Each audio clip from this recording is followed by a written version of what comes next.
trickiest part about installation is the edges. So we've cut pieces around the door frames. That will be a transition piece going from tile to wood right here. And then we're meeting up with what we've already installed on this side. And Dan is tapping it in with a rubber mallet.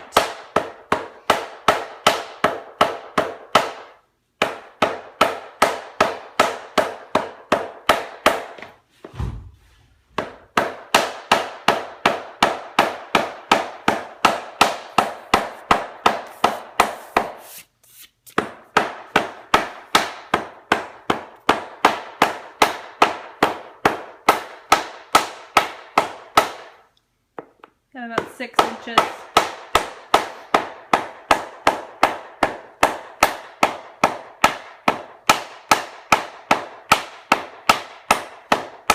Okay, slow down.